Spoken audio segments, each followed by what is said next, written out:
Muy buenas tardes, amigos, por estar esta tarde, esta gélida tarde, 17 de mayo, en que estamos celebrando de cierta manera el mes del vampirismo, como siempre lo hemos hecho. Y en nombre de LDP Magazine, darles las gracias desde la biblioteca, porque estamos en nueva casa, esto siempre lo hemos hecho en la otra biblioteca y en otros lugares, y ahora estamos designados acá y estamos muy contentos de estar en un lugar tan hermoso, el cual vamos a hacer nuestra casa a partir de ahora para hacer distintas actividades junto a ustedes. Este minuto me acompaña José Luis Flores. Hola, hola, gracias por venir. Y también está junto a nosotros Patricio Alfonso, el vampiro mayor de Chile. Buenas tardes, gracias por la buena voluntad. Bienvenidos. Así es, muchas gracias. Comenzamos estos conversatorios 2025 de LDP Magazine directamente con un clásico. Ya hemos hecho varios sobre vampiros, pero dijimos vamos a hablar directamente de Nosferatu, ya que hace poco tuvimos la suerte de ver la última producción basada en este personaje y dijimos, empecemos a darle una vuelta porque hay un poquito más de las cosas que no conocemos sobre esta criatura. Así que comencemos, para eso tenemos una pequeña presentación en la que vamos a ir haciendo un pimponeo y aquí vamos a ir jugando entre todos, ¿ya? Usted es dueño de casa, usted manda. Ya, démosle nomás, ¿no? Aquí, a ver, la gracia de estos conversatorios, ustedes pueden hablar, levantar la mano, opinar, lo que digan. Esto es una conversación entre amigos, siempre lo decimos.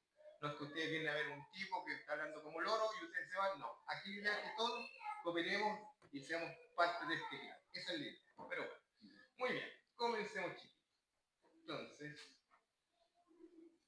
tenemos directamente ya el Nosferatu original de 1922. Esta cinta dirigida por el señor Murnau, ¿no? ¿Sí? Murnau, justamente ya. Esta es, para muchos, esta es la primera película de terror que se hizo en la historia. Eso es, siempre lo decimos, es como discutible, porque siempre están saliendo nuevas producciones en todo, literatura, siempre va a haber algo anterior.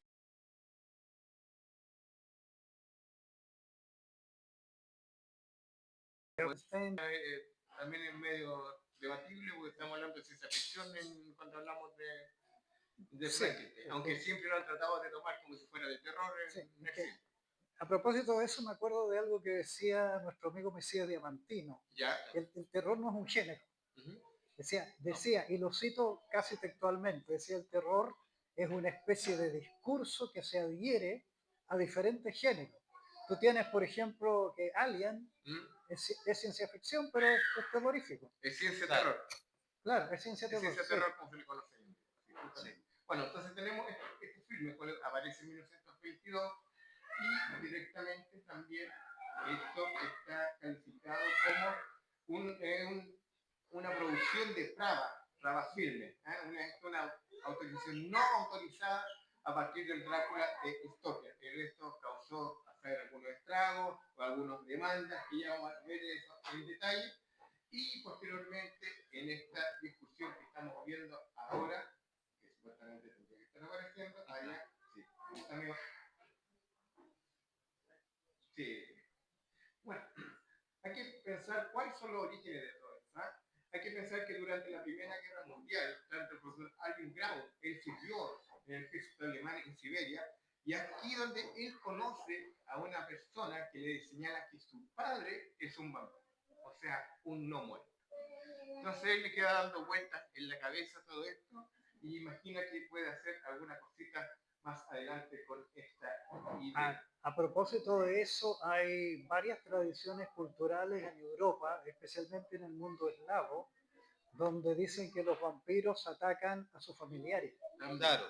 Eso está, por ejemplo, lo recoge Tolstoy, sí, que fue un cuento que se llama La familia Burdalac. Correcto. Y es interesante porque es como el vampiro se introduce como un elemento de contrafamilia o de contrapolítica, ¿no? Al dar vuelta, digamos, al dar vuelta a transgredir las relaciones de familia. Muy interesante. Así es, claro. Murnau, por su parte, el director del filme, él también participó durante esta guerra y él fue parte de la campaña de las trincheras del Frente Oriente y más tarde sirvió en las Fuerzas Aéreas Alemanas, ¿ya? Por su parte, tenemos a Mashrek. a Max Schreck, que también sirvió dentro de las trincheras alemanas y como consecuencia, hoy como hablamos con Pato antes que usted llegara, se habla de él que tuvo un trastorno, un trastorno postraumático, y él gustaba de pasear en solitario, se alejaba de todo esto, y él muchas veces mencionaba que él estaba en un mundo remoto e incorpóreo, ese sería como su mundo. También se ha discutido mucho que Shrek no se dejaba fotografiar mucho después de Nosferatu, y no se sabe realmente cómo era el actor sin maquillaje. No sé si eso será cierto o será dentro del Eso mito. nutrió a la sombra del vampiro en la película del 2000, Ya, bueno, pero vamos a llegar ahí. Vamos a llegar ahí. Creo vamos a que llegar ahí. tendríamos que es obligación hablar de esa película. Sí, claro, sí. Correcto, sí.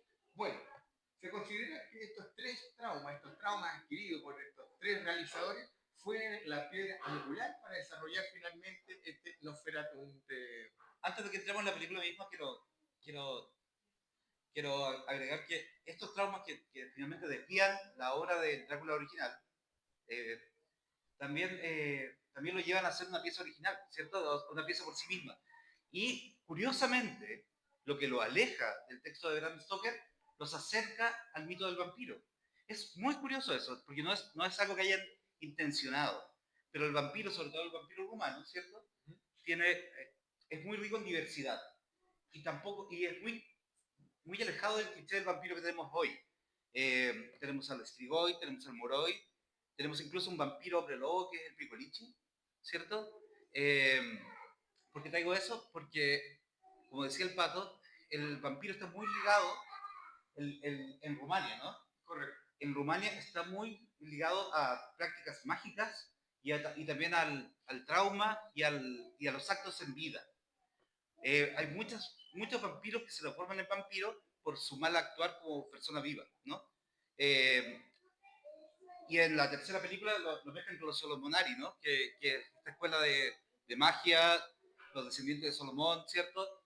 Que algunas personas que juegan juegos los reconocerán como parte de miembros de Skullomans. O Sí, las Skullomans, que es la escuela de magia arquetípica, que después veríamos copiado hasta el infinito hasta Harry Potter.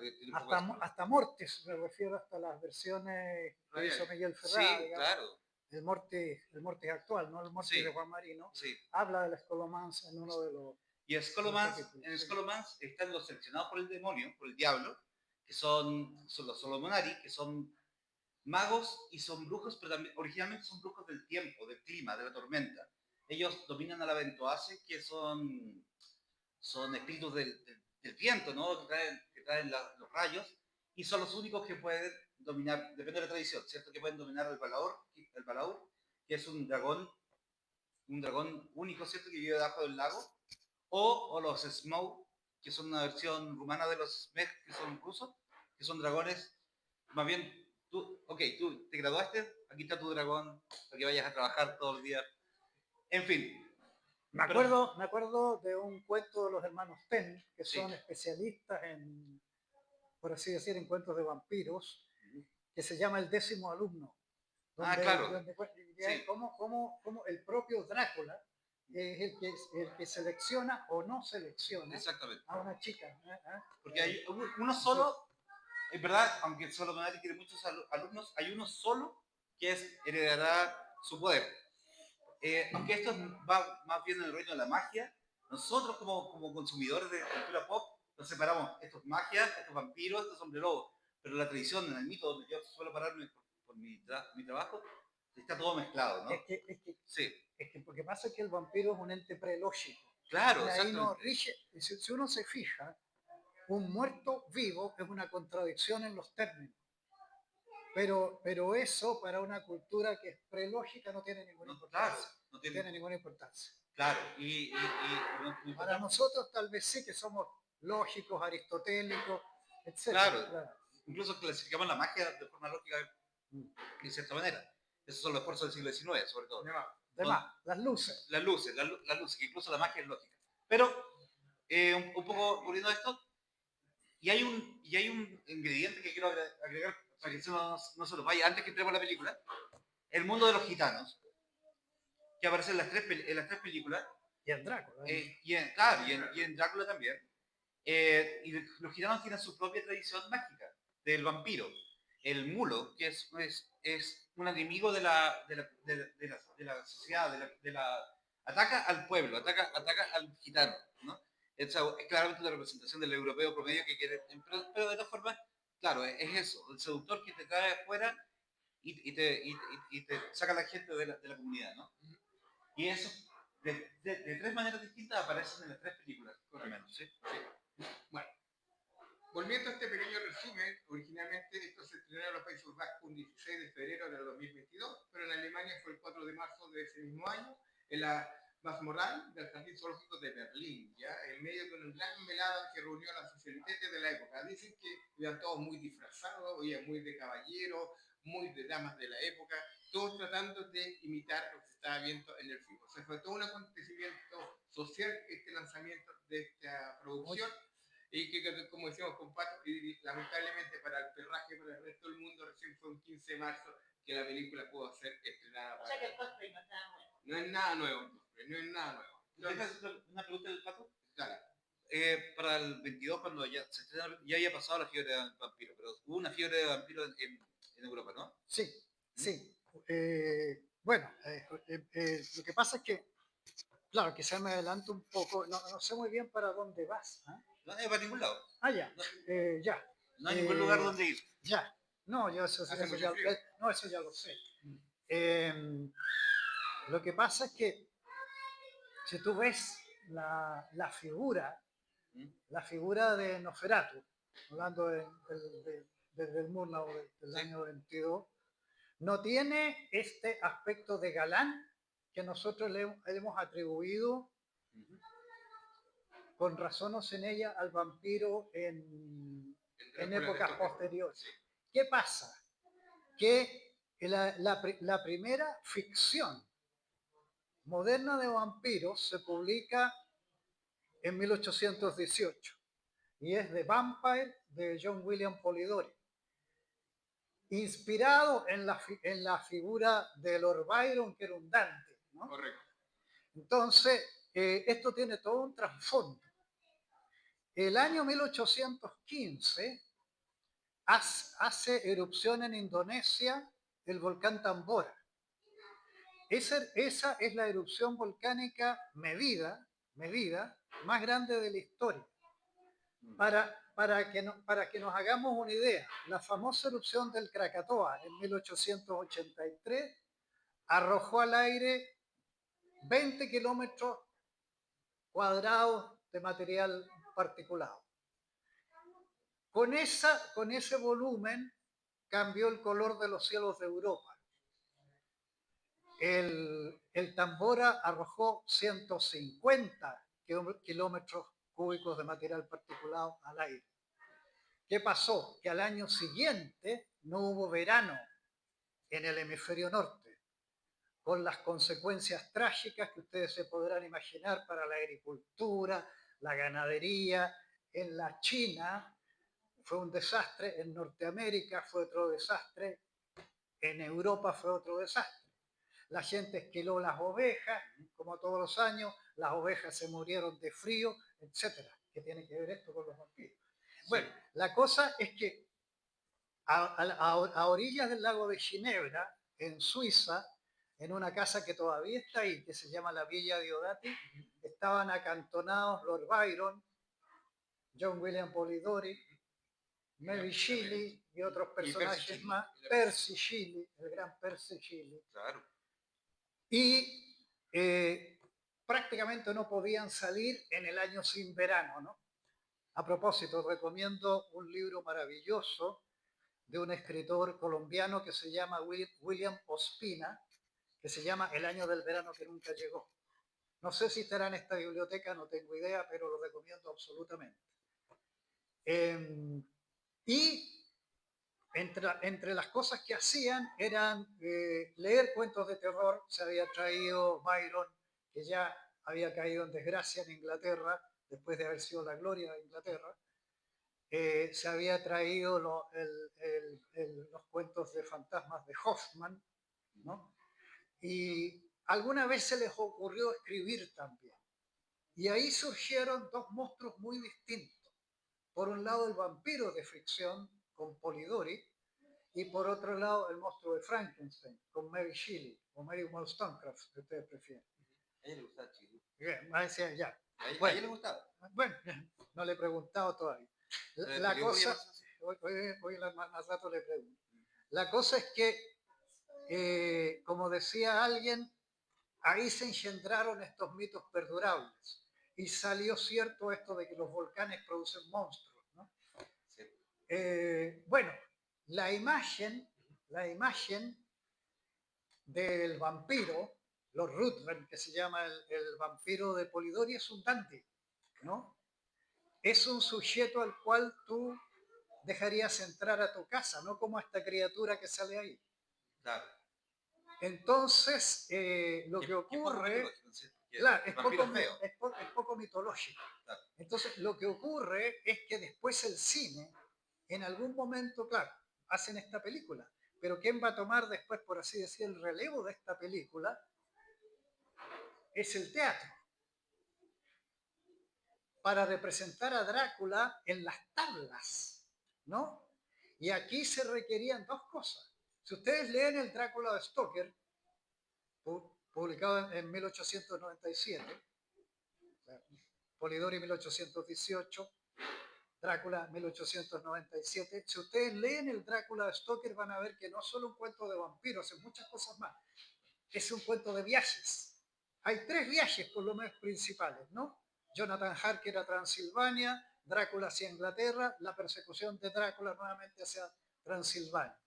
Bueno, ¿cómo hago esto en las tablas? Tengo que sitiarlo. Entonces tengo que reducirlo a un ambiente mucho más pequeño, sin tanto viaje, y además tengo que poner a un personaje que sea presentable y no impresentable, perdón señor, como usted, ¿no? Entonces, claro, entonces aparece un actor húngaro, ¿no es cierto?, que se llamaba Bela Blasco, pero que toma el nombre artístico del pueblo donde había nacido, Lugos, y se va a llamar Bela Lugosi, y aquí ya está hecha la carrera del vampiro como galán, que después va a seguir. Ahora, la vampira, bueno, esa es otra historia. Esa es otra historia. Y eso es para otra charla. Correcto. Ya que estamos hablando de discriminación, lo que pasa con el filme directamente, que la figura del conde Olaf ha sido comparada con las caricaturas estereotipadas del pueblo judío de la época en Alemania. Entonces empieza a haber toda una casa de brujas, por llamarlo de alguna manera, en tratar de comparar a los pobres judíos que estaban en ese minuto allá con esta criatura. Muchas veces este rostro de este Nosferatu, de este Orlok que estamos viendo, era comparada con una rata. Y rata era la manera que se le decía directamente al pueblo judío en ese mismo. Entonces también tenía como un doble discurso lo que se estaba viendo en la pantalla. ¿Ya? Y ese doble discurso ya está en la novela de Stoker, que ha sido una de las lecturas que se ha hecho de la novela de Stoker, es como el odor al extraño, ¿eh? Claro, a la figura de alteridad, como dice Antonio Ballesteros por ahí, ¿no? Sí. Por su parte, el escritor inglés Kevin Jackson, él señala que el director del filme fue muy amigable y protector de hombres y mujeres judíos, dentro y fuera de la pantalla. Esto incluye justamente al actor Alexander Granach, que interpretaba a Kenox. Entonces también desmiente un poco toda esta teoría. Pero puede haber estado inconsciente. Sí, claro. ¿No? Claro. Sí. Puede ser, como tú dices. Bueno, entonces, volviendo a todo esto, teníamos que Anthony Samuel McIntyre, un profesor de la Universidad de Vermont, esto de hace poquito, en la década de los 80, quien escribió diversos libros sobre autores de terror, entre ellos King, Lovecraft y otros, y él señala que el filme en sí es una invasión de la patria Alemania por una fuerza externa. Plantea inquietantes paralelismos con la atmósfera antisemita que se encontraba en el norte europeo en 1922. Una cosa que quizás nos estamos a mencionar, que una de las desviaciones que tiene el film, el primero, todo, pero el primero, que lo más claro que no pasa en Inglaterra, ¿cierto? De Drácula pasa en el Reino Unido, ¿cierto? Y claramente tiene el miedo del inglés contra el europeo del este. Sí. Tienen eso súper marcado. En cambio, original pasa en Alemania. Y la película reciente trata de hacer un homenaje a esa película más que a Drácula mismo, ¿no? Así es. Sí, y la de Herzog también. Sí, aunque Herzog respeta los nombres ingleses. Sí, porque esto, ¿por qué no respetó? Por la Por los demanda derechos, que sí. hizo Florence Stoker. Pero la de ahora, la de Eggers, sí tiene los nombres, tiene los nombres no, pero tiene los nombres de la primera película. Claro, pero es es por el homenaje. el homenaje, sí. Entonces tenemos primer set con nombres distintos a la novela, segundo set con los nombres de la novela y el tercero con los nombres de la película original, saltándose los de la novela. Sí. Bueno, acá empezamos ya a entrar en el modo del ocultismo, ya, y aquí muchas veces la productora Praga Film, que fundada en el 21, directamente para hacer este tipo de películas, debe su nombre a una revista teosófica, que a su vez recibe su nombre del concepto hindú de prana, o sea, fuerza vital. Y de aquí ya empiezan a haber varias cositas bastante curiosas. Entre esas estamos viendo, por ejemplo, que Alvin Grau fue un reconocido no solo productor y diseñador de cine, arquitecto, y fue un gran ocultista alemán. Fue miembro de la Fraternity Saturni, bajo el nombre de Maestro Pactitus. Maestro Pactitus. Él es el responsable del tinte místico y de los matices alquímicos que lleva adentro del filme. Eso le da un plus a lo que estamos viendo hasta el minuto. Por ejemplo, lo que habíamos dicho, Orlov, ya según la misma producción, proviene de un linaje demoníaco y un origen oculto. Es una creación directa de Belial, a quien se le asocia con la peste negra. Belial es uno de los demonios tradicionalmente convocados por los magos goéticos, lo que convierte a Orlov en prácticamente un practicante de la hechicería oscura antes de convertirse en vampiro. Ahí le damos una vuelta de tuerca de lo que estábamos hablando. Sí, claro que sí. Sí. Y claro, y hay que separar los tipos de magia que salen en el libro. Correcto. En el libro que es en la película, porque la magia que inspiró a la película es una magia folclórica, ¿cierto? Al principio. Así es. De nido basal. De leyendas. De leyenda. Y después, la película de Eggers, por ejemplo, está llena de fanservice, para el que sepa algo de magia. Está lleno de pentagramas, está lleno de magia ritualista, que no tiene mucho que ver con la magia que originó al vampiro, ¿cierto? Está lleno de símbolos poéticos. Sí, incluso se puede parecer un poco a Penny Dreadful, ¿no? Claro, Penny Dreadful también, sí. Y hace estos fanserviceos la última película. Está lleno. Dije, este pentagrama no viene adentro, y así, ¿cierto? Son regalitos, ¿no? Ahora, creo que no está de más hacer una distinción entre lo que son las leyendas y lo que es la ficción. Son cosas totalmente distintas. O sea, las leyendas de vampiros o de cualquier otra cosa son parte, digamos, de un folclore. En algún momento han sido parte incluso de las creencias de un pueblo.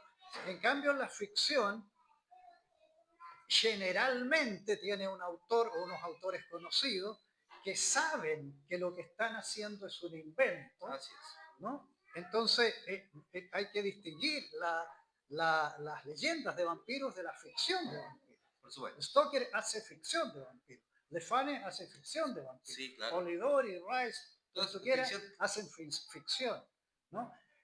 Es distinto, todos los nombres que nombraba de los tipos de vampiros romanos, eso parte de la leyenda. Sí, exacto. Eso hay que distinguirlo muy bien, porque si no uno se puede confundir. Y cuando hablamos de leyendas no estamos hablando de que sean invenciones conscientes de que son invención. La leyenda, cuando crece, nosotros sabemos que se transforma en mito, ¿cierto? Y es mucho más que leyenda cuando, por ejemplo, hay un código penal que prohíbe el vampirismo.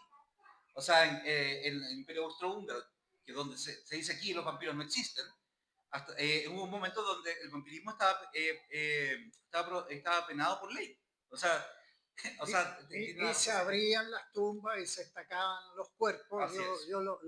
Los últimos sucesos que recuerdo son de los años 70. Claro. Cuando ya ahí no había ley, ninguna cosa, pero estaba todavía en el sentido común, por así decirlo. Claro, y también hay que poner que había una lucha religiosa entre las dos iglesias cristianas que dominaban la zona.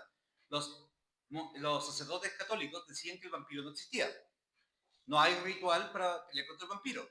En cambio, el ortodoxo decía, sí, vengan para acá, vengan a nuestra iglesia, acá creemos en vampiros y sabemos cómo matarlos. Incluso era propaganda de traer feligreses. Porque acuérdense que Croacia es católica, Serbia es como se llama, ortodoxa, y está al lado. Es como Claro, decir que esto es al normal. final más que por razones dogmáticas se separaron por razones políticas. Claro que sí, por supuesto que sí. Sí. Claro. Pero bueno, dentro de estos documentos que vemos en la película, este contrato que se hace también en la novela aquí que allá, tienen un vuelco también, ya que están escritos directamente en una escritura que se llama La lengua de Enoch. los kenianos, ¿ya? Un lenguaje construido que se dice que es de los ángeles, que se registra en los diarios privados de los ocultistas inglés John Dee y su colega el alquimista inglés Edward Hale, ¿ya? Esto estamos hablando de la Inglaterra israelita, para llevar el Estaba siglo lleno de XVI. sociedades secretas. Estaba lleno. De hecho, de Stoker se dice que era también miembro de una sociedad secreta, de la Golden Dawn. También, Bueno, sí. Yeats era, Ah, Yeats, claro. por supuesto, sí. Bueno, el famoso, ya no tenemos a Margensen aquí, sino que tenemos al profesor Bullinger, no sé cómo se pronunciará, ya. Soy pésimo para los idiomas. El autor de Los últimos días de Pompeya. Ya, él dice que es una clara referencia al novelista ocultista inglés Edward Walton Layton. Sí, ese es el, Sí, entonces él hace, este personaje hace referencia directamente a Paracelmo también. Sí, Paracelso, dice que es uno de sus seguidores.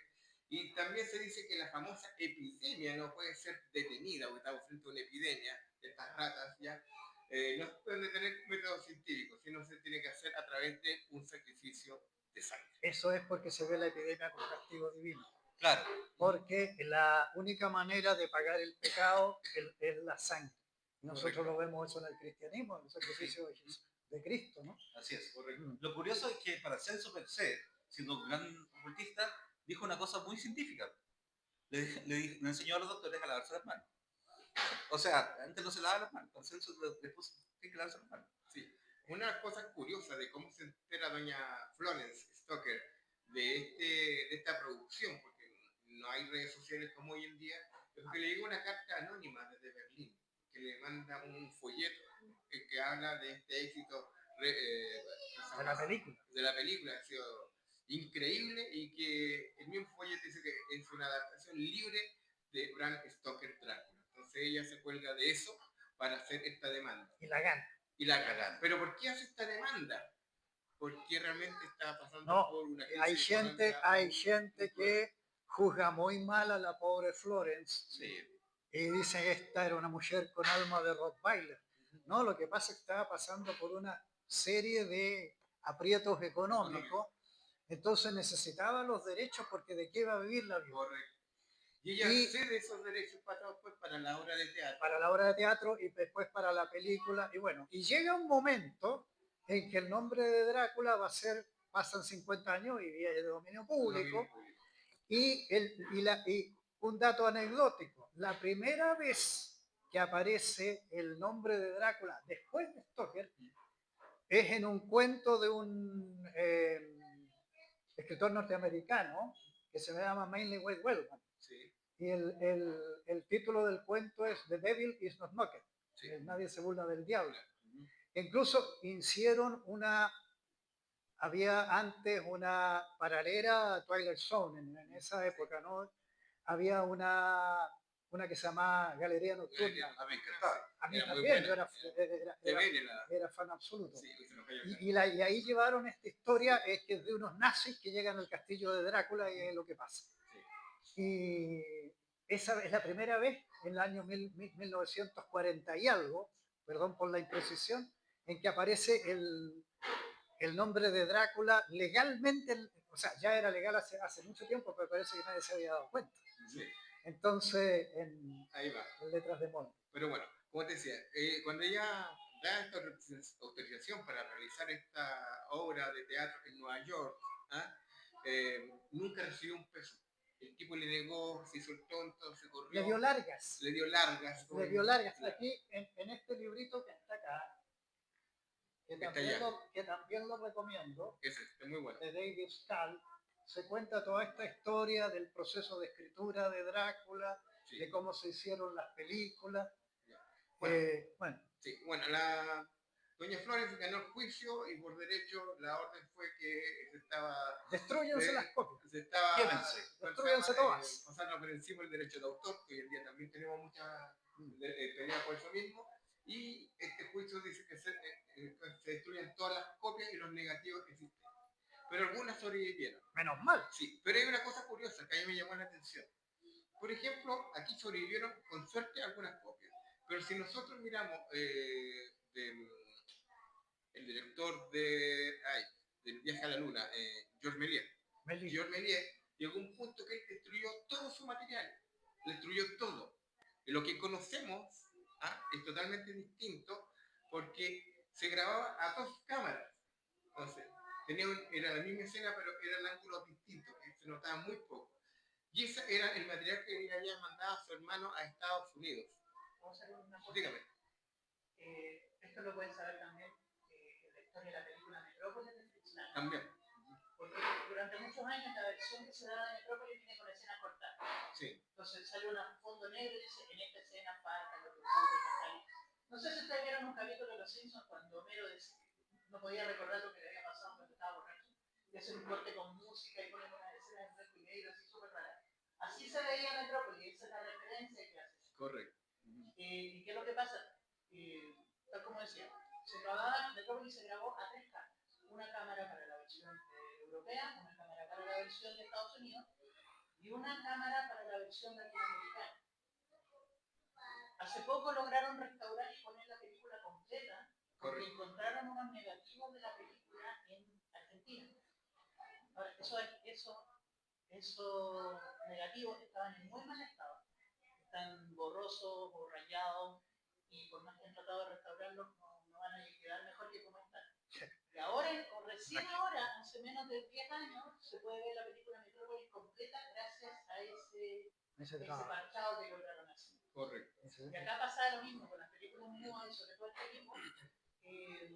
Se hacían las copias, ya, esta es la versión nueva. Y este caso, la que recibió este pariente, fue una versión hecha exclusivamente para Estados Unidos. Correcto. Gracias a eso se pueden restaurar películas nuevas de principios del siglo XX. Se dicen que son más de 600 películas las de Méliès y no ya más de 300 restauradas, porque faltan muchos títulos que no están desaparecidos. Y acá tuvimos suerte, porque esto simplemente se grabó con una sola cámara, no había nada. Por eso tú dices, porque todo el tiempo el plano está así como fijo, no había plata para más cámaras, no se podían mover, no había rieles, no había nada. Entonces una película que prácticamente se hizo con el vuelto del pan.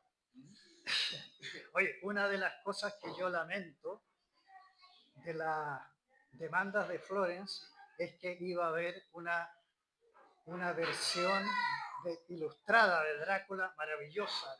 ¿Cómo se llama este gran ilustrador de Poe? Arthur Rackham. Rackham. Sí. Eso hubiera sido una maravilla. Y Florence no dio la pasada. Sí.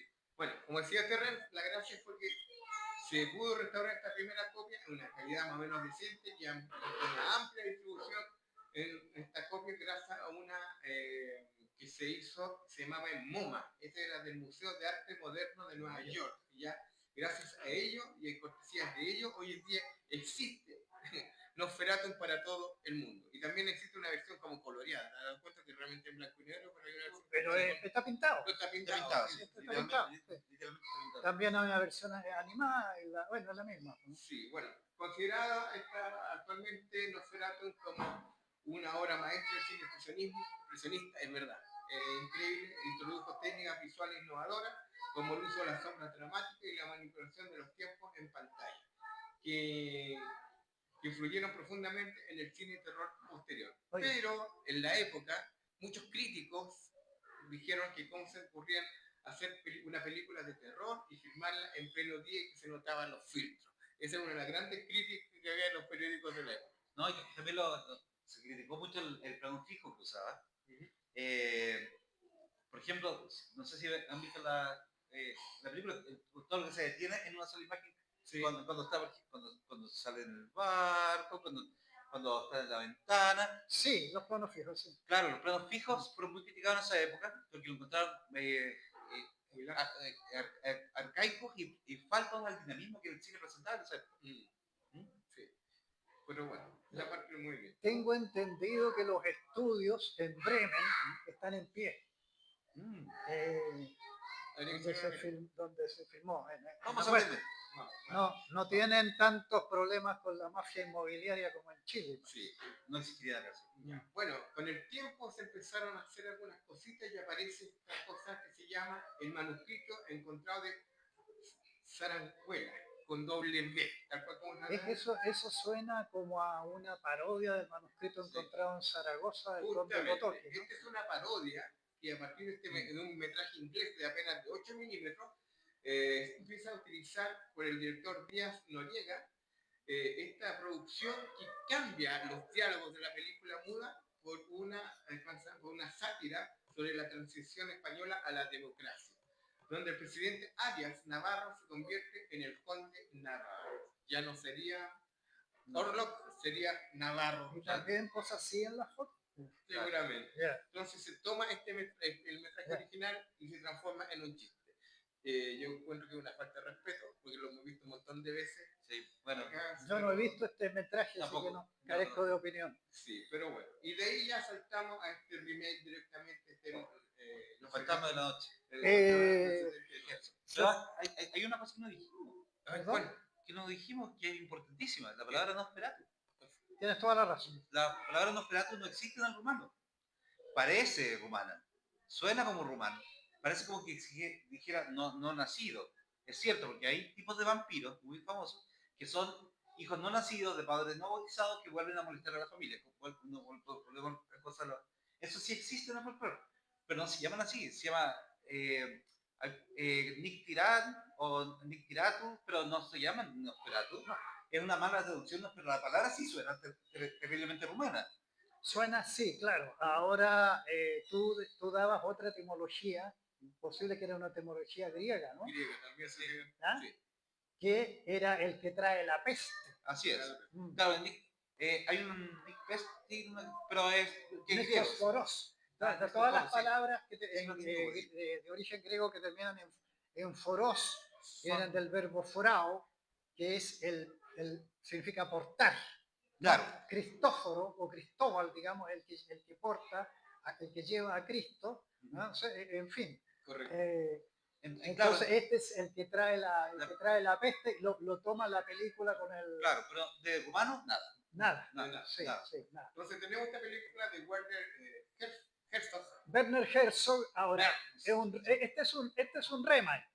Este es un remake. No es otra versión de Drácula, sino que se dirige no a la novela de Stoker, como se dirigieron otras películas, entre ellas las famosas de la Hammer, sí, digamos, claro. Terence Fisher, qué sé yo, sino que es un remake directamente de la película de Murnau y es un remake digno, sí. Absolutamente digno, porque yo creo que un remake se justifica si le da otra vuelta, si claro. Le da otra mirada, si no es una mera repetición, porque ¿para qué hacer lo mismo de nuevo? No tiene ningún sentido. Y esto hace eso, enriquece la historia, correcto, le da otra mirada. Bueno, es un gran director, es un gran director con grandes actores, Klaus Kinski, Isabel Adjani, Bruno Ganz. Preciosa ella. Uy, pero bueno, entonces claro, la música es maravillosa, sí, está cambia Popol Vuh de Popol Vuh, sí. Cambia el final, para que no lo hayan visto, no va a ser ningún spoiler, en fin, es una película digna de cualquier filmografía de Drácula sí. O en general. Y el comienzo que está filmada en México. ¿Ah? Sí, con las calaveras de Guanajuato. Las momias de Guanajuato. Las momias de Guanajuato. Son terribles las momias de Guanajuato. Sí.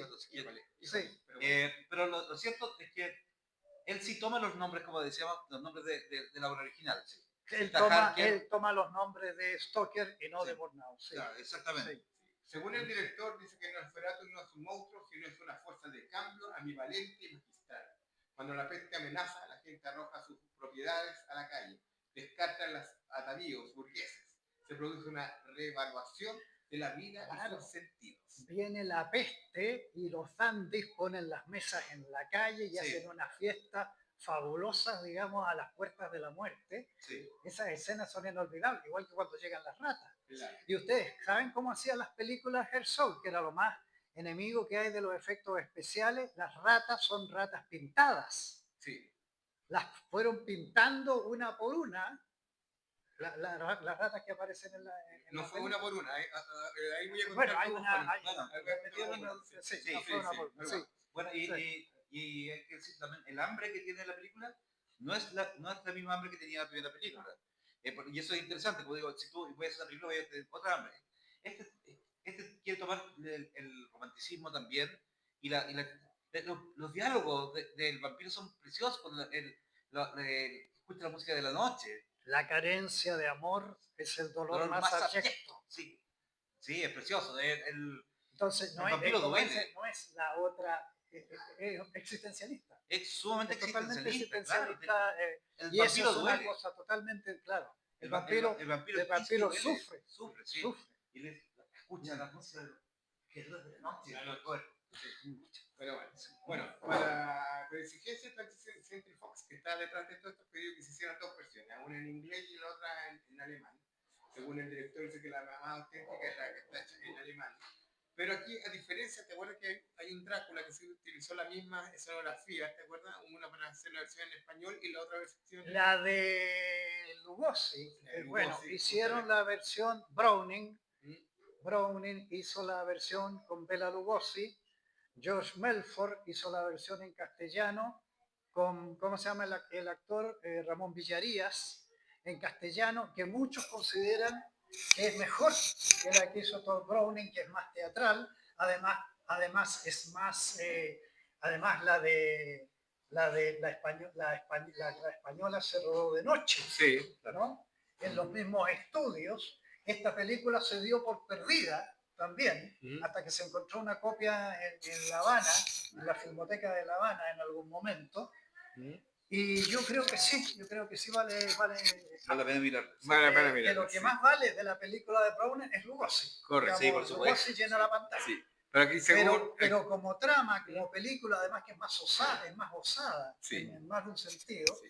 La de Melford es más interesante. Sí, aquí ¿Te acuerdas que se la robaron una Sí, vez? pues a nosotros nos robaron en el Centro Cultural de España, la habíamos conseguido para exhibir la película, y habían estado pintando el Centro Cultural de España, justamente unos trabajadores dijeron, no, déjenlo aquí en la bodega, no pasa nada, y todo el cuento. No pasa nada. Teníamos anunciado, teníamos casa llena, todos esperando la película, vamos a buscarla en la bodega, no está ni el gato en la bodega, se llevaron todos los trabajadores que estaban pintando, y así que...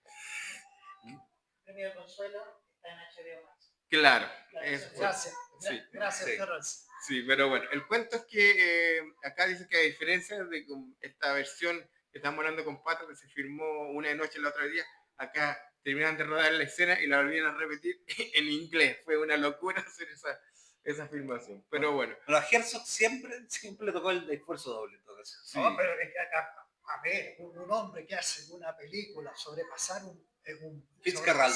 un barco para arriba de un cerro. Y paso el barco arriba del cerro. Correcto. Y muere gente, porque Correcto. el barco aplasta a algunas personas. Sí. Ese era Herzog. Bueno, Ese es Herzog. ¿no lo decías tú de las ratitas? Sí, Las ratitas pintadas. Sí, bueno, acá viene un biólogo que era de conductual animal, que lo tiene contratado este caballero, que se llama Mahatma Hart, ¿ya? Y él hace una denuncia pública, puede ser por maltrato animal. Dice que las famosas ratas que se utilizaron eran de laboratorio, se llegaron por cajas, no se les daba de comer a las ratas se estaban comiendo entre ellas. Posteriormente, el director dijo, hay que pintarlas, las quiero ratas grises. ¿Cómo diablos pintamos las ratas grises? Bueno, vamos y hay que teñir, igual que la ropa, ¿cómo se llama?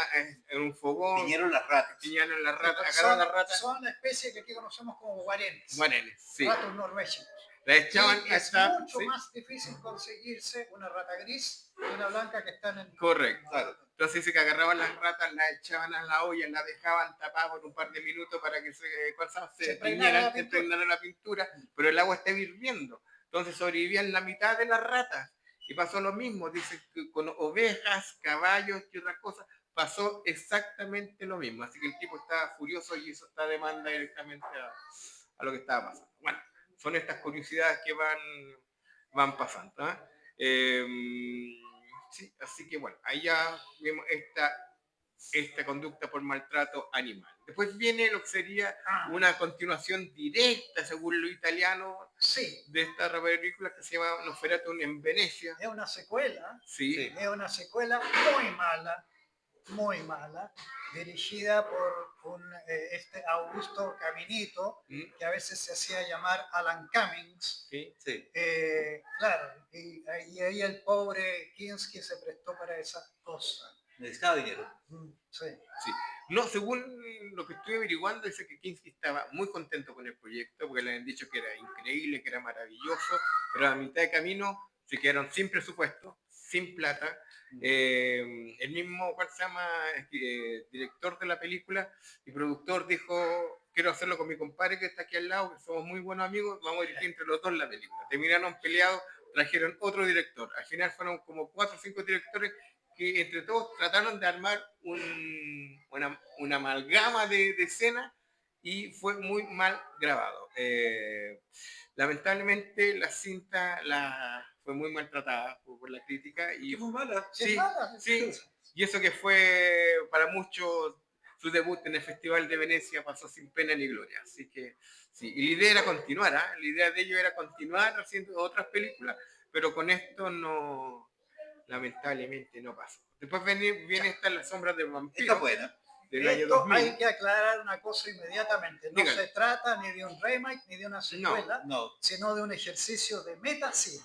Correcto. Es decir, la trama de la película de qué va, de cómo supuestamente se habría filmado el Nosferatu de Murnau en 1922 y le pone su cuota de ficción, spoiler, haciendo que Shrek sea un vampiro de verdad. Correcto. ¿No? Y que Murnau lo sabía y que lo contrata por eso, ¿no? Y que le va a dar un premio bastante jugoso, ¿no? Claro, hay que decir que la película sale del año 2000 y es muy 2000.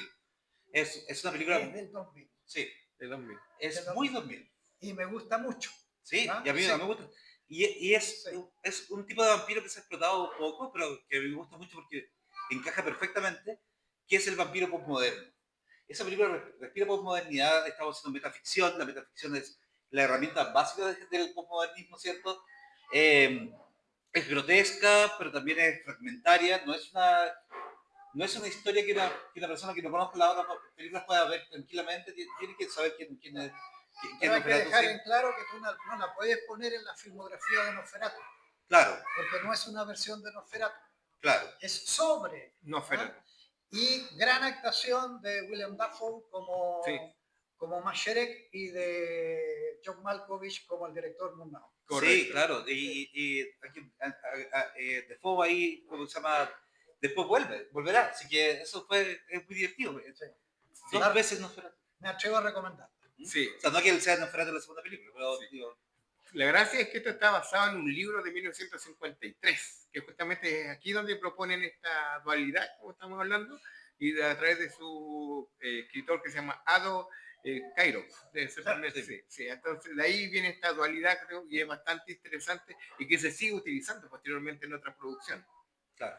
Así que, pero bueno. Y tenemos esta versión animada, el Reanimates, de Nosferatu del 2020, esta producción dirigida por Frank Wood, dirigida por Frank Brockton, actuada por Frank Brockton, sí, vendida por Frank Brockton, claro, y dibujada por Frank Brockton, y pintada por Frank Brockton. Entonces, y vista por Frank Brockton, claro. Esta versión lo que hace es tomar el metraje original y hacer una rotoscopia, con rotoscopio, como se ha hecho en la mayoría de las películas, y tratar de mantener la historia tal cual, pero a partir de unas secuencias animadas. Así que no sé si ustedes tienen algo más que agregarse a usted. No, de eso no, solamente quería agregar sobre el anterior, que no lo dijimos, que el hambre que tiene esa película es dar cuenta de la obsesión creativa, ¿no? De la obsesión del director. Sí. Y entonces me pareció que pudo haber sido más Herzog el personaje, porque si hay alguien obsesivo de Herzog, ¿no? Entonces, claro, la película del 2000 pudo haber dado un poquito más cuenta de eso, pero es el final. El hambre artística también como una sed de sangre. ¿cierto? Sí, claro. ¿Mm? Sí. Después tenemos esta versión del 2023 que se llama Nosferatu, Sinfonía de Horror. No sé si ustedes han tenido la oportunidad de verla. ¿No? Todavía no la veo. ¿Ya? No. Está dirigida por David Lee Fincher, está producida por Keith Caster, ¿ya? Y está protagonista se llama Doc Jones. Esta es una producción que se hizo, es un remake también del año de la película original del 22. Se utilizó un crowdfunding para poder financiarla. Entonces fue como un grupo de amigos que se juntaron para hacer esta producción y se estrenó una sola vez en cine, fue en un teatro en Oakland, en Estados Unidos, un 11 de noviembre del 2023. De ahí pasó directamente a plataformas, así que tiene que estar en alguna plataforma, Sí, Amazon o alguna de esas por ahí dando vuelta. ¿Alguien la ha visto por aquí? No, yo no la he visto todavía. No sabía ¿No la que viste? se había terminado. Porque Doug Ya. Jones es uno de los actores más reconocidos por interpretar monstruos en Sí. Hollywood. Sí. De todas las formas. Correcto. Así que se terminó la película, ya está en plataforma y dice que a algunos le ha gustado, a otros no. Bueno, sabemos que siempre hay No tengo opinión. mixed. Un detalle, para que una película sea considerada cine, ¿Mm? tiene que darse en una sala por lo menos una vez. Una vez. Por eso fue la idea de hacer el Correcto. Y tenemos la nueva versión, porque la de ahora, la de 2024, la de Deggers, justamente. Sí, esta producción confiesa que tuvo que dejar de lado todo lo que sabía de vampiros para estudiarlos desde cero. Eso lo encontré bastante interesante por parte del director. Así se descubre que los relatos primarios, que no son bebedores de sangre, sino que estrangulan a sus víctimas o follan hasta la muerte. O sea, Eso es lo que él dice. Claro, se tiene mucho de eso. Y lo que me gustó, no sé si ya vieron la película para no dar spoilers, no sé, cómo bebe sangre, que beben directamente del corazón. Correcto. El Strigoi bebe directamente del corazón. No, el Moroi no, pero el Strigoi sí. Por eso la ubicación de los dientes. También. Y eso Sí, correcto. Es casi como el pulsazo de un zancudo. Claro, Por eso en estos y eso tiempos no era- es útil en el cuello, es útil para traspasar la caja torácica. Claro. Para Sí, eso es. sí. Es como una inyección al revés. Lo que hizo Eggers también es que lo que hace en todas sus películas es retomar una parte naturalista de la magia, ¿no? Va al folclore, no pierde el folk horror que le gusta a él, que lo hemos visto en películas como La Bruja, ¿cierto? El proyecto de la bruja. Claro, él ¿cómo se llama? Él agarra estos mitos folclóricos y también agarra las leyendas de brujas. La protagonista tiene un llamado mágico, un llamado de espiritual, que es seductor, que es anti la época, que es femenino, y el vampiro responde. El vampiro no viene, el vampiro es convocado por él. Es porque, como se lo dice en algún momento el doctor, ¿cierto? Dice, en otra época tú serías una sacerdotisa de Isis. Y eso a mí marca increíble las Marca el lecturas. personaje. O sea, claro, Lo sitúa. claro, porque te muestra las lecturas que hizo ellas. Tiene que haber leído sobre, por un lado, folclore, ¿cierto? Por otro lado, sobre magia ritualista. Y por otro lado, del mito del vampiro también. Y se nota que sus estudios quiso ponerlo en la película. Correcto. Sí. Es una filmación súper jabonosa, súper... quiero decir jabonosa que los bordes explicativos están resbaladizos. Está bien. Sí, está muy bien, está muy bien. Y eso lo hace propia. Y también es una película propia, no es solamente un remake al estilo Marvel o cualquier cosa así, ¿no?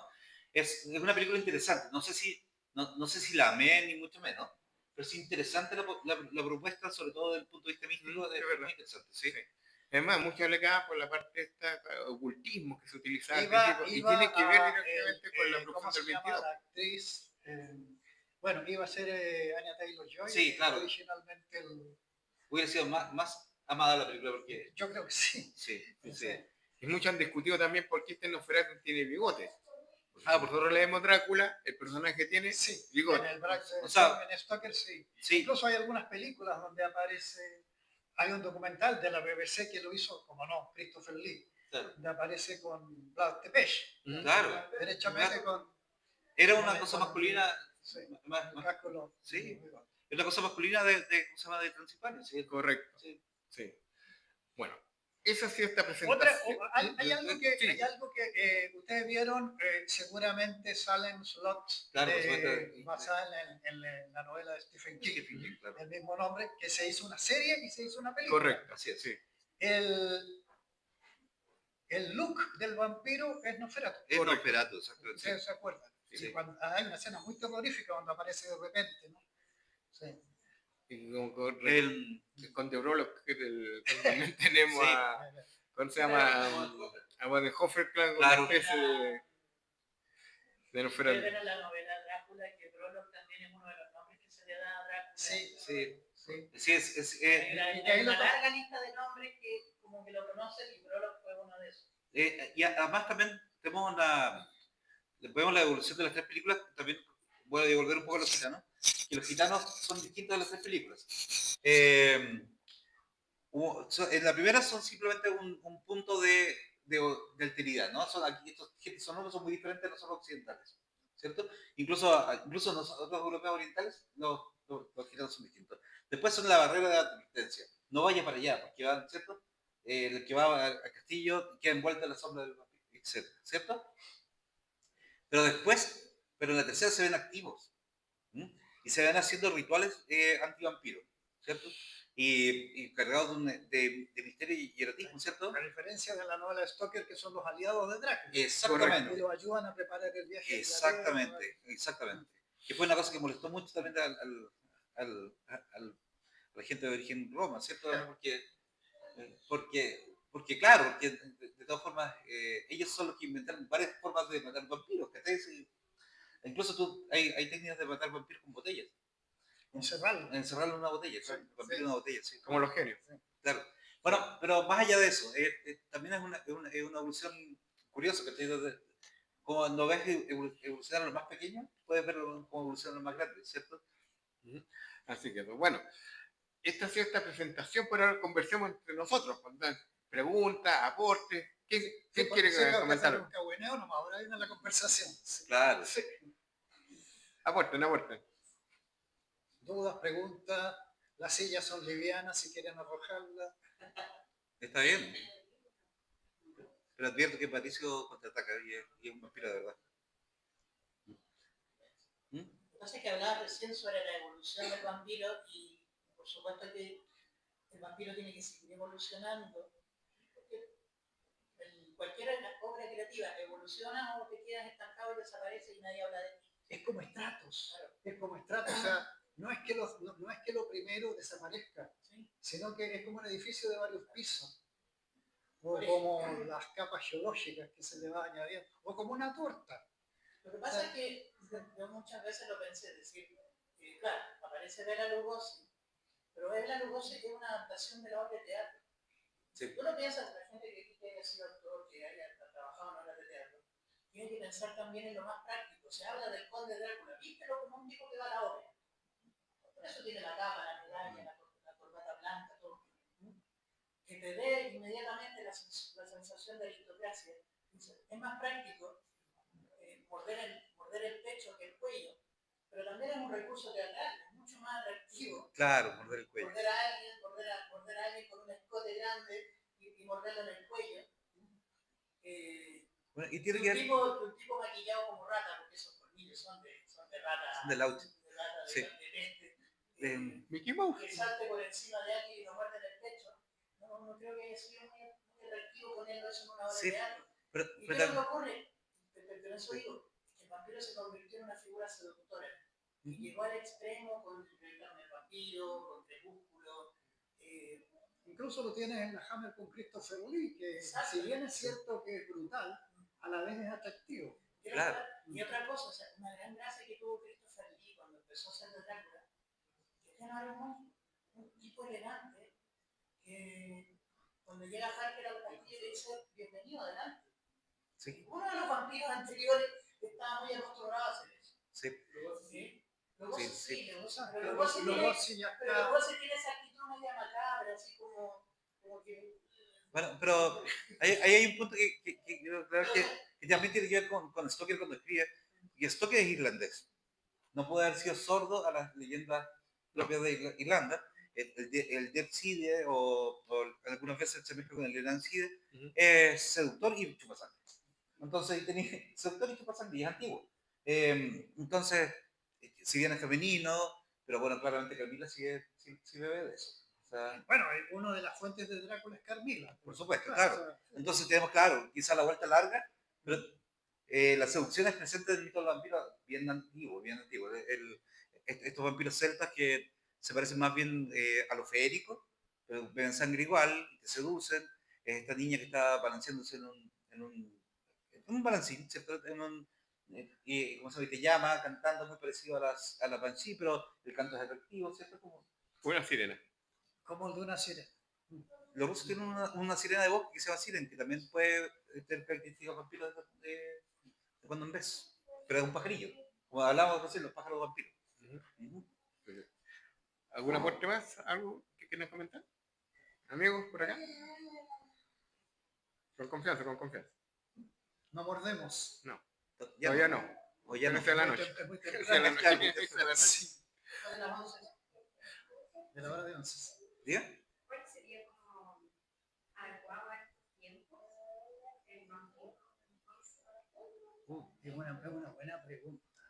Sí. Porque hay grupos sociales y políticos de lo que define como el bien y el mal. ¿Cuál sería entonces el personaje? Sería un político, directamente. No sé si te voy a contestar, pero el vampirismo siempre tiene un trasfondo político.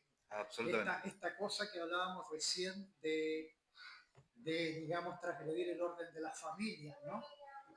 El vampiro ataca a los miembros de su propia familia. Una de las películas de la Hammer, que fue toda una saga de la Hammer, la primera es una versión de la novela de Stoker, derechamente, pero las demás son secuelas.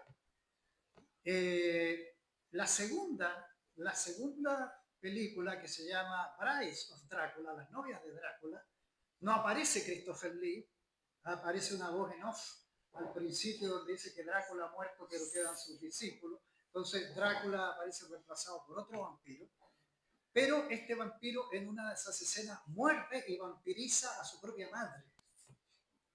¿Ah? Entonces ahí hay una transgresión bastante fuerte incluso con el tabú del incesto, ¿no? Y todo esto de la política, ¿no? Y de la familia, de cómo se construye la familia, yo creo que eso es absolutamente político, ¿no? Sí, claro. Sí. Y tiene el cuento que le dan, la lectura más común que le dan ahora es nobleza versus pueblo, ¿cierto? Sí. Nobleza que se alimenta del pueblo. Claro. Pero yo creo que hay algo en la sombra del Ahora, vampiro. ella dice, ¿cuál sería ahora? Sí, claro, por eso digo que ahora en la sombra del vampiro hay una cosa bien postmoderna que podría hablarnos del vampiro ahora. Yo creo que nuestro cinismo o nuestra falta de entrega a cierta fe, ¿cierto? Es una suerte de vampiro también. Va a ser un vampiro del vacío que tenemos en el alma. Entonces, un vampiro hecho de una nada negativa. Yo me acuerdo de una afirmación de la Verna, que escribió un artículo sobre mujeres vampiros y las definió como black holes. Claro, pues, eso. Sí. El vacío que se... El vacío aspira. Claro, ese es el vampiro nuestro. Fíjate que es interesante este punto, porque ustedes vieron, seguramente algunos X-Files, los expedientes secretos X. Bueno, había una historia que era larga, pero también habían algunos episodios que eran autoconclusivos. Sí, era lo Y mejor. uno de estos era una historia de vampiros. Y en esta historia aparece una vampira que dice: hay otras vidas dentro de mí. Lo mismo podría haberlo dicho una mujer que estuviera esperando un hijo, pero el sentido es inverso. Porque la mujer que está esperando un hijo dice: hay una vida dentro de mí y va a salir. En cambio, la vampira dice: hay otras vidas dentro de mí porque yo me las he incorporado, soy un black hole. Así es. ¿No? Entonces, la vampira de alguna manera es la madre, pero al revés, ¿no? Es la antimadre. O sea, Jung habla un poco de esto, Sí, claro. del aspecto de nutrición y del aspecto de devorar de la madre, ¿no? Entonces, la madre regresiva, sí, la madre nutricia y la madre devoradora. Así es. Sí, pero ahí esa falta es el vampiro del momento, ¿no? Y también lo tenemos más claro cuando hablamos de fantasmas, ¿cierto? Que El fantasma como falta y yo que soy incapaz de tocar al otro, ¿cierto? El alimentarse del otro. Es como el ser cautivo del espejo. Exactamente, sí. No puede tocar a nadie, ¿no? ¿Mm?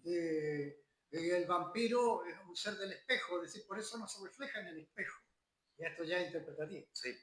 Hay vampiros, hay prácticamente... Los espejos se hacían de Claro. Claro. Hay vampiros en la época moderna, por supuesto, y hay vampiros que son parte de la realidad de pueblos. Todavía, por ejemplo, se ponen en algunos lugares del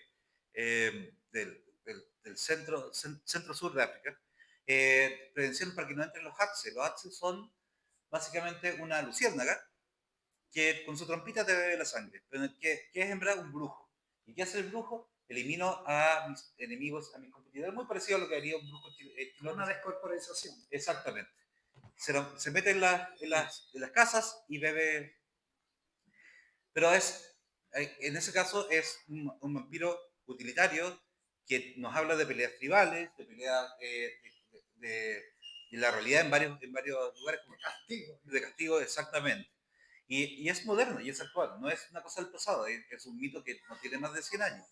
Entonces, el vampiro, como dijeron, va creciendo, es un palincesto de creencias. Sí, como dijo Terrance, va acumulando sentidos. Así es. Puede llegar a ser un ladrón de tiempo incluso. Claro, Porque la vida, es decir, la biografía es el tiempo.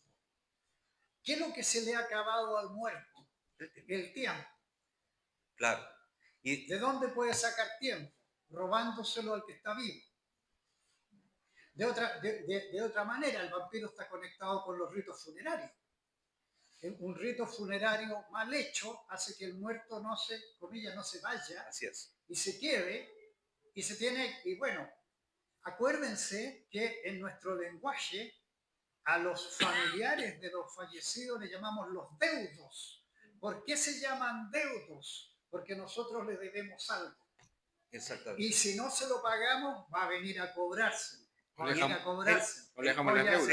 a ir para allá, voy a entrar por la ventana. Exactamente. Acuérdense nomás hoy día. En los ritos orientales lo vemos muchísimo. El fantasma hambriento es aquel antepasado que no honramos, que no le llevamos arroz, ¿cierto? Que se levanta, que bebe la energía de la familia. Sí, la energía podría no ser la sangre. Claro, la energía. Lo importante es que sea ladrón de vida. Sí, hay muchos vampiros en China que no beben sangre, o ahora beben sangre por Occidente. Por Occidente. Sí. Como que no puede doblar los brazos, ¿te acuerdas? Sí.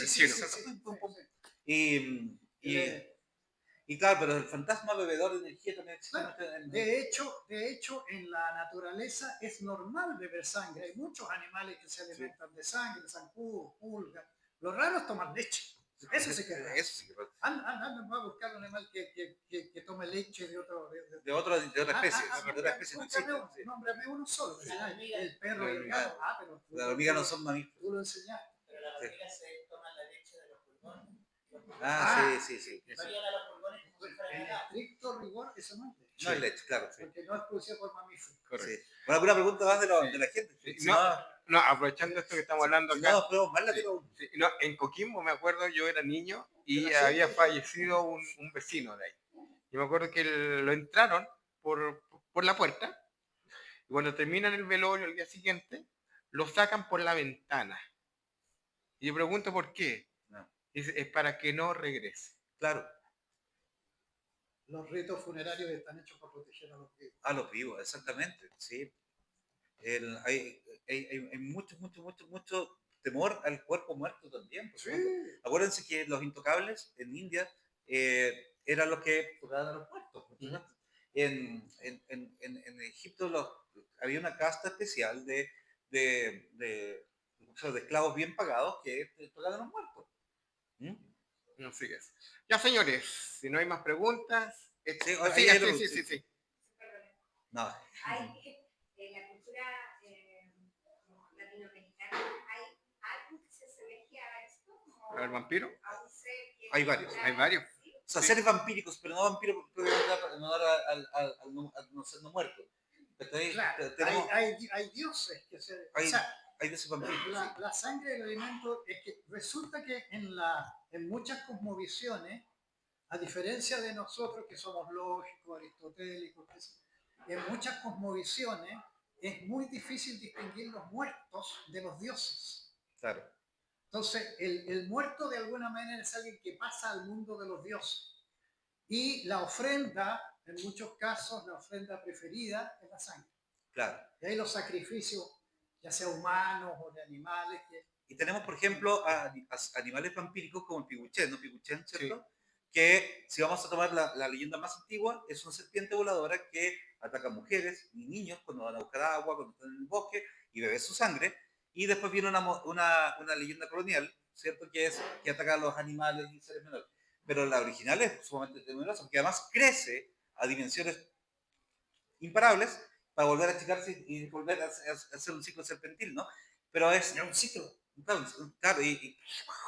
La arma de pluma. Claro, y bueno, el Mahón de Pluma es un cuento, pero es increíble. Sí. Muy Y, bueno. y tenemos dioses que necesitan sangre para seguir viviendo, ¿cierto? Tenemos dioses de doble función, ¿cierto? Tenemos a Xolotl y tenemos varios que aparecen ligados a la sangre. Pero el nombre de un vampiro propiamente tal así se me ocurre el Piguchen. El primero. Y sé que hay más, porque hace poco me publicaron en una colección de vampiros o seres vampíricos latinoamericanos. Yo puse el Piguchen, puse un cuento sobre él, y habían varios cuentos de vampiros locales. Claro, ahora, en estricto rigor, el vampiro, para ser tal, tiene que cumplir con dos condiciones. Tiene que estar muerto. Tiene que estar muerto, eso sí. Y tiene que robar vida. Eso. No tiene por qué ser sangre. No tiene por qué ser sangre, pero tiene que robarle vida a los vivos. Porque el Lian Chi, que decíamos que no puede doblar vivía energía, ahora bebe sangre Ahora bebe sangre por mala influencia. Por sincretismo, Claro. ¿cierto? Sí. Pero bebía energía. Y incluso hay casas que en chino que se le llamaba igual que el Lian Chi, que es un bicho, ¿no? Pero habían casas que te robaban energía. ¿Y qué te hablaba de eso? Que la casa te llamó, que estaba fría, o que estaba solo, que te falta una señora, en fin, cosas así, ¿cierto? Sí. Ya, hay una adaptación también de un cuento de, creo que de Manuel Rojas. Ya. No se me enoja el futbolero, pero el Colo-Colo. Sí. Y eso es un que puede ser, a veces lo interpretan como una rata o como un tipo de animales, y no se alimenta de sangre, pero sí le quita la saliva cuando está durmiendo y puede Bueno, en eso de secar al otro, se nos olvidó nombrar al Orla de Maupassant. Que es un ser invisible. Que es un ser invisible que va secando, le va robando hasta que te roba el ser, lo que eres. Ya, sí. Claro. Ahora, el Orla tiene un referente, que hay dos versiones del Orla, de Maupassant, pero tiene un referente que es un cuento de Fitzjames O'Brien, no lo digas, que se llama What is this? ¿Qué es lo que era esto? ¿No? Lo recomiendo, ¿no? Entonces, es muy interesante. Sí. Pero bueno. Ya, señores, si no hay más preguntas, se agradece. Así estamos terminando este primer conversatorio del LDP Magazine 2025. Estamos muy felices por la acogida, a pesar del frío. Vino gente, se les agradece, se les quiere y nos pueden seguir en nuestras redes sociales y en nuestra página web www.ldpmagazine.com para que estén al día de todas las actividades que hacemos, o en nuestro canal de YouTube o en Facebook, donde también nos pueden pillar, o en Instagram. Así que eso. Y amigos míos, gracias por todo. Gracias. Nos vemos el próximo mes con Evolución. Gracias. Nos vemos. Gracias, José Luis. Gracias, Patricio. Gracias. Como siempre debemos contar con ustedes. Y con Terra está acá. Vimos a Patricio, sí, es una gran cosa. ¿Ah? Perfecto. Por ¿Sí? supuesto. Vamos. Sí, no hay problema.